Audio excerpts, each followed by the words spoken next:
Ladies and gentlemen, welcome one, welcome all to the PlayerUnknown Battlegrounds Invitational 2017 live and kicking from the floors of Gamescom. Now, over the next 4 days, we're going to be throwing 80 people out of a plane and watch themselves bash, punch, pan, bomb, grenade, and gun themselves to death to bag their share of $350,000. There's a lot of money on the line. There's a lot of friendships that are going to be broken because today it's all about the solos. As we move through the week, we will play in duos first person, and then finally we will end on the squads. My name is Sims. Welcome to everybody. This, of course, is Lauren Pansy Scott. Lauren, how are you feeling, first of all? Pretty excited. I'm not going to lie to you. It's great seeing this game in this atmosphere. I think everyone who's been a part of watching this grow to this point is pretty darn ready for today to really kick off. Now, you've been playing for a while, all the different iterations of Battlegrounds and kind of, moving through the Battle Royale kind of era, all the way back to Arma 3. You've seen these people, where they've been, where they are now. What has this game done for the community and the scene as a whole? I think the main thing for me about this game, and especially being here, is we've got to see the progression, right? From basically a mod, essentially is all it was, that a couple of people liked, and you still see those players here today. You see Break, you see any of these boys. They were one of those back then. Hollywood, another one known for it. But the point is, it's brought everyone together. There's been so many iterations of this game, whether it be H1, whether it be DayZ, all those kind of military sim style games always had that battle royale aspect. It seemed to have all come together. So you're seeing such a variety of people finally able to play for this sort of stage in this sort of environment. The one thing that I have to note mostly on so far is seeing the amount of feedback that's coming in and seeing a developer just react so much to what people are wanting. They hear people, you see them across, always on the forums, on Reddit, they're reading people on Twitter, Facebook. The feedback comes in and the changes they made. I go back to a little change that they made about the drag and drop system where they put a delay in it.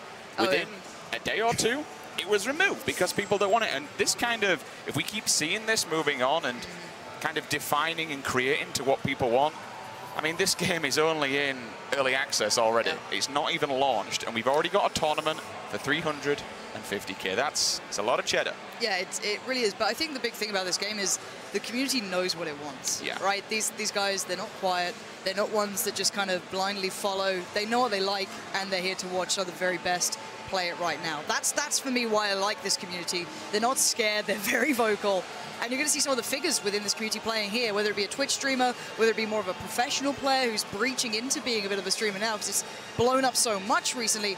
There's so many people to watch throughout this tournament. It doesn't matter who you like or what you're into, you'll find someone to be able to view. And I think that's the best thing about this weekend. We have such a variety of people from not only across the world, but from so many different backgrounds. We have Twitch streamers, we have content creators, we have YouTubers, and then we move up into this, the professional players. You've got Cloud9, you've got Luminosity, TSM, Liquid.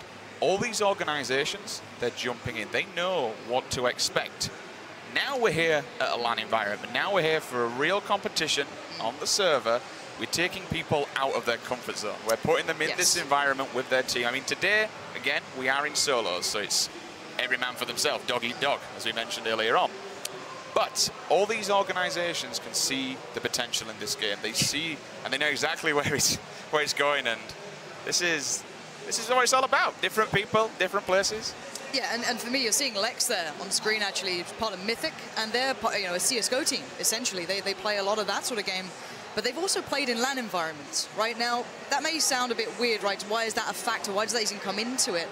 You'll look at players throughout this, and there's better players elo-wise, experience-wise, but for me, having experience in these environments, not being nervous as much as others may be, is going to be a big swing factor in the early days of this game on this stage. You can see in there, you've got the Liquid boys, I think, have a big fan base. I'm kind of interested as well. Guys in Twitch chat, let me know, who are you supporting? Which team, which player? Spam it in chat right now. Is it Stody? Is it the big dog Break? Who is it? Let me know, because I'll be watching that in just a second's time. But yeah, I genuinely think LAN experience is going to be a factor here. You come to this, let's put yourself in their perspective, right? We've all been there. We've been in that 1v1 at the very end. You've got your Car 98, you lean the wall, you get that shot ricocheting right next to you. Your hands are shaking. My hands are shaking. I get nervous playing this game. That heart palpitations kicking in. It's ridiculous. And imagine that here, where you've got crowds, you've got money. The difference between what? First and second to third and fourth is thousands on the line. That's one shot that could make the difference here. Well, we'll get a little bit further into that as this afternoon, excuse me, does progress on. For now, though, I want to introduce you to Cameron. He's going to be getting all the information and all the action from down on the floor. Cameron, how's it going, buddy? It's going good. Thank you very much, Sims. I am here, as you said, in the middle of our player area, surrounded by 72 of the most prolific Battlegrounds players. ESL has flown all of these, ladies and gentlemen, out from around the world. And they did come as teams of 4, but as you mentioned today, it's all about solo. So it's man for themselves. In fact, they're not even sitting next to each other. So they're all alone in their tiny little island. Going over here, I do have a quick interview subject that I'm going to go to and quickly talk to over here in just one moment. And it is going to be no other than Team Liquid's Hollywood. Hello, sir. Do you mind if I grab you for a quick second? Hello. How are you doing? How is everything? Doing awesome. So one thing am going to say is that earlier this year, you and another teammate of yours had a fairly successful DreamHack event for duos. How does that? Well, do you think you're going to be able to repeat the same result? Oh yeah, for sure. Absolutely. Do you think that experience is going to help you out? Yeah. DreamHack was a really good experience. I think both me and Marius, that was my teammate at DreamHack. We learned a few lessons, so definitely improved. All right, so you came in as a squad of 4, but now you're playing in as a single player. How do you think that's going to affect your play in any way? Oh yeah, for sure. The solo is going to be wild. I think it's going to be crazy. And yeah, we'll see what happens. Do you think knowing how your teammates play, if that's going to affect how you're going to be able to play against them? Is that going to give you an advantage, a little bit of a disadvantage? Probably an advantage, but I'm trying not to think too much about it because anything can happen in these games. So we'll have to see. All right, now is this your first time in Germany? Yeah, my first time at Gamescom in Germany, yeah. How are you liking it so far? It's amazing, man. It's really cool meeting all the people here, just chilling. It's good. All right, that's going to be it for us right now. I'm going to throw it back to Pansy and Sims on the desk while we get ready for our very first game here at the ESL Invitational at Gamescom 2017. Take it away. You just saw on screen there Hollywood from Team Liquid. Now, Lauren, obviously, he went to DreamHack, and at that time, he was just a player. No organization whatsoever. Now he's part of one of the biggest in the world. He's wearing the Team Liquid badge. What does that do to a player's mindset? Does that just apply like a ton of pressure on them coming into this? There's benefits and negatives, right? Yes, you get the pressure. You don't want to be the guys to fall to the, I guess, the higher tier of RNG, because it's always there. You have to play around it. That's the ideal sort of way of approaching it. You take the safest approach you can. And we'll look at that from the drops. We'll start breaking down into that sort of aspect. But there is an element of you get a bit nervous. You don't want to let your team down. And Hollywood as well, though, is one of the old school guys. He's been there for a very, very long time. Coming to DreamHack, people didn't realize who he was as much as some of the biggest streamers who were there. And they were kind of surprised. Now people know who he is, what he can do. And you're going to see, I think that's the Noble lineup. Daz there as well, another big player coming in. Again, not exactly the most well-known, but some of the most skillful there is. If you look at ELO alone, I think we were looking into earlier, they're very high up there. Take what you want from ELO, of course. It's online. You know, it all shifts in these environments. I think everyone here is bare minimum 2K and up. So again, you're seeing some players up in the 4K sort of aspect there, 3K. That's very, very impressive. So again, these players are very diligent. And it kind of goes to show like the amount of variety we have here. And like at the start, you mentioned over one of the players, Mythics, sat next to a Noble player. You got one community that comes from playing CS. We know they're going to be good. We know they're going to be able to count those pixels and land those headshots. But then you've got a player next to you who is ranked above 3K on North American servers rating.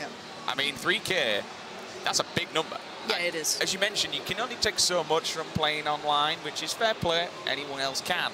But it's still kind of setting the precedence that these people, they're here to play. And again, you're coming in with an organization like Noble. You've seen the spray paints in Pachinki and everywhere else across the map. But there's going to be a lot. There's a lot to play for. There's a lot of money on the line. I believe this one is $48,000 for the solos, I believe.